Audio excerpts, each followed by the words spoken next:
Hey guys, issue 17 of Go-Go Power Rangers is now out. That starts a brand new arc in the Go-Go Power Rangers comic. Issue 17, a brand new arc has started up. I don't know what we're going to call this arc. Last time was the Color Swap arc. I think this time it's the Rita's Family arc. I have no idea what we're going to call this one, but I guess we're going to call it the Rita's Family arc. But issue 17, a brand new arc begins, and let's get right into it. But before we start this review, I would like to say hello there, I'm Deoxy360. I cover Power Ranger related stuff on this channel. From the classic era of Mighty Morphin to the brand new era of Beast Morphers, I do my best to cover it all, whether it be news, comics, toys, anything Power Rangers related. I do my best to try and talk about it. So if you're new here, be sure to hit that subscribe button. So the issue opens up 10,000 years ago on the planet Itis, where we see Rita being birthed by her mother, and this is the origin of Rita. This is how she was born, and it's a pretty funny exchange when Rita is born, where her mother says, "Good thing you're cute because you caused me a world of distress," and Rita's response is just goo. And Rita's mother has this interesting line saying, you have your father's eyes, little one." And then Zordon walks in, and Zordon looks a bit weird in this comic, and I'm not saying weird, it's because he's got arms and legs and a body and a torso. And the thing is, when you see Zordon in the TV show, they used the Super Sentai footage of the old man Barza, and they just put a few filters over it, or they never showed his face. In this issue, we see Zordon 10,000 years ago as a human being, not a floating head, but as a person with a body. And I'm not going to go over this too much, but the only thing that I just find weird is that he kind of looks like Dr. Manhattan from Watchmen. Rita's mother then has an interesting line saying he'll be coming for us, Zordon, especially when he discovers he has a daughter. And Zordon's response is, "I will do everything in my power to protect you both, but now is for the time of celebration." So, this is a strange line by Rita's mother. Did Rita's mother, not know that Master Vile knocked her up and she was harboring a baby for those few months? So did he not know about that, and he didn't want a daughter? So why was this such a big secret? And I get the feeling that these flashbacks that we're opening up with in this next arc over the next few issues, we're going to see more about this backstory between Zordon, Rita, and Rita's mother, because I get the feeling there's something that we have not learnt about, or there's something they're not telling, and we're going to learn about it over the next few issues. So there's a bit of a past mystery that we're not knowing about, and I can't wait to learn more about these characters in the relationship, because this means we're probably going to get some insight in the comics on the backstory between Rita and Zordon and how they became enemies. Because if Zordon was there for the birthing of Rita, that means something must have happened while she was getting raised by Master Vile to make her like this. So I get the feeling that Rita's mother isn't pure evil. It must have been some sort of weird alien wedding, but I guess we're going to figure out more throughout the next few months, so I don't want to double over it too much. But if you've got any suggestions, leave a comment down below. We then cut to the present day on the moon, where Rita is saying that the green power coin does not work because it's just been sitting in a tome for centuries. So the best way to explain it is sort of like when you don't drive a car for months and weeks and the battery just slowly dies out. The same thing has happened with the green power coin in a way. It hasn't been turned on for so many years, it hasn't been used for so many years, so it just needs a little bit of boost of energy, I'm guessing. And Rita has an idea with someone who knows the knowledge of who can make it work, and we'll find out who that person is at the end of the issue, but we'll get there eventually. The next cutaway is Zach talking to the student counselor, and he gives this big long speech where he says every day he's got problems coming at him at every direction, left, right, center, it doesn't matter. Plus when I do mess up, it feels like everyone's watching. And that's the worst part. When I deal with one issue, boom, another one pops up, and another, all worse than the last. Trust me, my friends are Trust me, my friends are in the exact same boat. No matter what we do, the problems are getting bigger and bigger. And as he makes this speech, he's saying that he's giving a speech talking about his Power Ranger life, and how each day there's another problem and they just keep getting worse and worse. And it sort of reflects on his school life as he's telling this to these student counselor. So he's giving the speech about his ranger duties, but in the eyes of the student counselor that he's talking to, it seems like school stuff he's talking about, where he says he takes his responsibilities serious, but day after day it feels like it's never going to end. And it's a really cool speech, and if they do another table reading at Power Morphicon where they read from the comics, I really hope Walter Jones can read this speech out. I really hope he can read this speech out, because that'd be a really cool speech for him to read out. But as that montage goes on, it's a really cool artwork from the artist, where the top panel they're fighting off putties, the next one they're fighting off Nasty Knight, or the Black Knight I believe he's called. The one after that is the clown monster I believe, the pineapple clown monster I believe, and the next one below that is some giant putty monster that they're fighting in the Megazord. And these are really cool drone artworks, where one of them is, it starts off with them fighting putties morphed, then fighting a monster in their ranger form, or morphed, and then the next one is them fighting the pineapple monster with the Zords all separated, and then the final panel is the Megazord formed.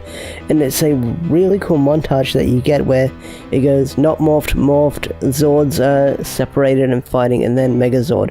A really cool panel, I really do like it. But the student counselor says, well, if it's any consolation, you're not the first student to feel like the whole world is on your shoulders. She says that school can be stressful, all that stuff, but summer is right around the corner.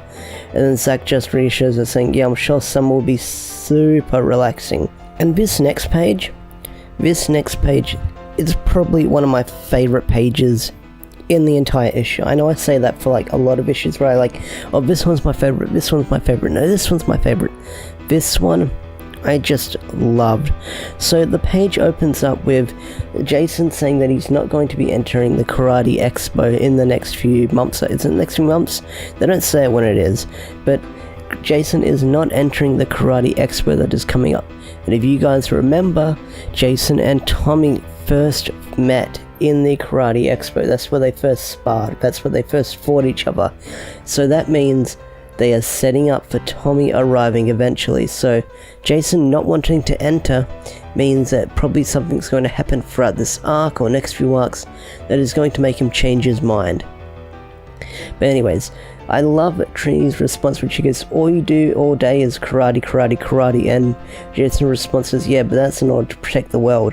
And then he says the difference between a martial arts expert and fighting monsters is training routines, choreography, and it's a whole other thing, plus the whole monsters thing.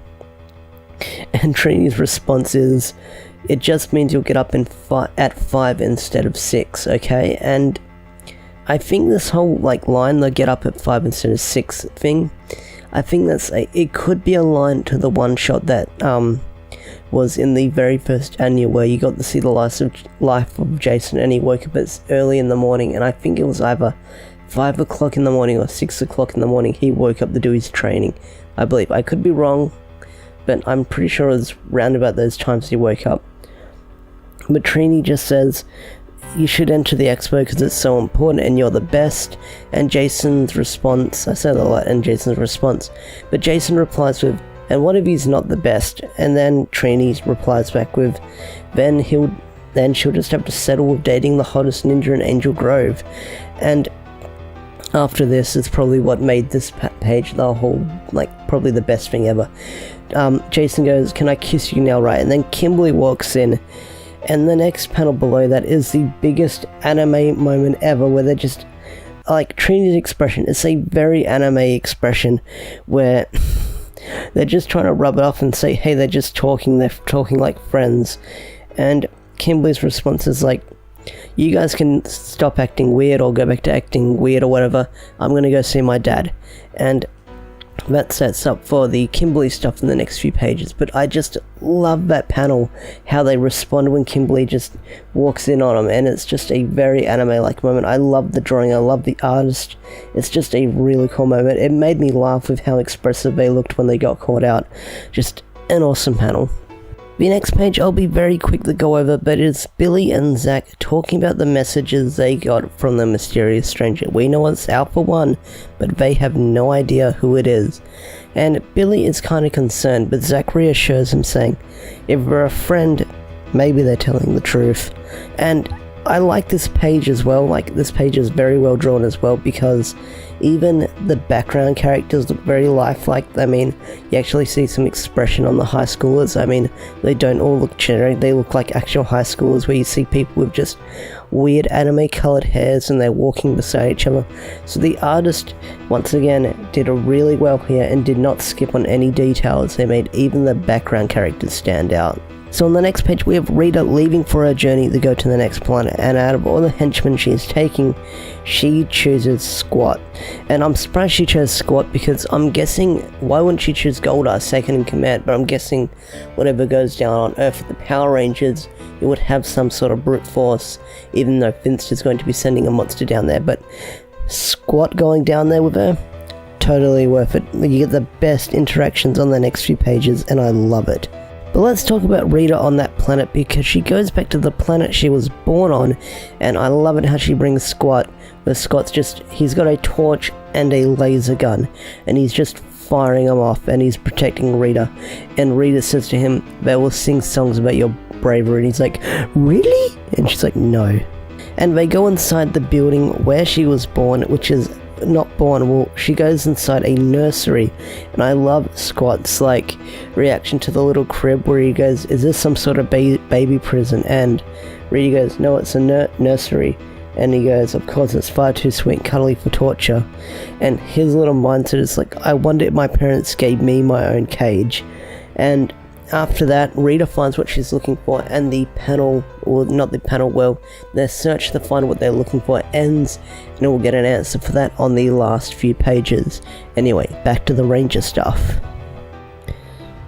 We also get a page of Kimberly having coffee with her dad, and her dad almost gives the answer about why their parents separated and why they were fighting. And before we can get an answer for that, Kimberly's communicator goes off, and I get the feeling that plotline will get an answer to either later or eventually, but it seemed like it was going to be a big bombshell on why her parents aren't together anymore. But anyway, the communicator goes off, and the Rangers morph and go to the museum. Once again, we get another awesome unique Ranger morph sequence for Go-Go Power Rangers, because everyone is a different form of art style or a different pose. Once again, we get another awesome morphing sequence. But the Rangers go to the museum where they fight the bad guy known as Stabosaurus Rex, which, if you don't remember, Stabosaurus Rex was being built during the Color Swap arc, and to see him finally in action is really amazing. Now, the Rangers fight off Stabosaurus Rex, and I do love these action poses and action scenes, because Stabosaurus Rex has this line to Jason, goes, "I'm only 27 minutes year old and I already know I don't like you." And as this battle's going on, so much destruction's going on, a bone, like a bone display or a skeleton display, nearly falls on a bunch of innocent people, but at the last moment, a force field goes up, and it's the reveal of Alpha 1. That's right, Alpha 1 is getting into the action. And I love Alpha 1's design, because Alpha 1 is a boss in this next page, because he takes out a swarm of putties in an instant. And I love Kimberly's line where she goes, "Shouldn't we be upset that he made it look so easy?" And Jason's still fighting off the Stabosaurus Rex, where Stabosaurus Rex claims to be the apex predator. And before we get an explanation what Alpha 1 is, because they don't finish off Stabosaurus Rex in this issue, Alpha 1's line is, "It's the best line for a cliffhanger," or "Tune in next week, kids," or "Tune in next month, kids," for an answer, where explanations are forthcoming, Power Rangers, but it would appear immediate assistance is required. And that's where that fight scene ends, and it's going to continue on in the next issue, I suppose. Now let's talk about the last few pages, because we get a big reveal at the end, and this reveal is Rita conjuring up a spell where she says, "Lothar, this better work or I'll be paying you a visit in the afterlife soon." And Lothar is Satan, so she's going to go visit Satan soon. So anyway, she does the spell, and you hear the voice saying, "Who has summoned me?" And you think it's going to be some giant scary thing, like she's summoning something pure evil. But on the last page, it's revealed to be Rita's mother, whose appearance is taken on similar to the Mystic Mother that we saw in Mystic Force, but there's one piece of detail that we need to talk about, and she is wearing the dragon shield. That's right, on her chest is the dragon shield. And I do love Rita's mother's design because it looks like sort of like a moon goddess, sort of like Kaguya in Naruto, and sort of like that goddess like thing, because her design, it looks very cool. I do like it. It's sort of like that goddess like figure, and I do like her design. And let's talk about the dragon shield, because someone in my comment section for my issue 16 reveals saying, hey, I noticed that the thief that we saw at the start of issue 16 didn't have the dragon shield on. Do you think Rita's going to use the dragon shield later on in the next few issues as some sort of stabilizer? And I'm like, that's possible. And then we get to this page. And what does Rita's mother have on her? A fucking dragon shield on her. So whoever predicted that, props to you. Good work there, mate. You get a 10 out of 10 good prostration, or whatever you call it. Good analysis. Good on you, man. And once again, Ryan does not disappoint when writing Go-Go Power Rangers, and the artist does not disappoint when drawing Go-Go Power Rangers, because this issue gets right into the arc that we're going to have, because it started off with their school life like they mostly do, because they did this last time. You see their school life, and then it jumps right into the Ranger stuff and right into the meat and potatoes of the arc, where we're going to see everything that's going to be going down over the next few issues, because holy shit, with Rita's mother showing up, I can't wait to see what's going to happen. And no doubt about it, we're probably going to see more of her past in the flashbacks, and I can't wait to see that stuff. I'm excited for more Rita backstory. I'm excited to see Rita's mother. I cannot wait to see where this is going to go. I can't wait. I'm excited. Ryan, you got the hype going. Thank you so much. Anyway, great issue. I enjoyed it a lot, and I'll pretty much wrap up the video here. If you're new to the channel, hit that subscribe button. If you enjoyed this review, hit that like button, and I'll see you guys next time. Peace out.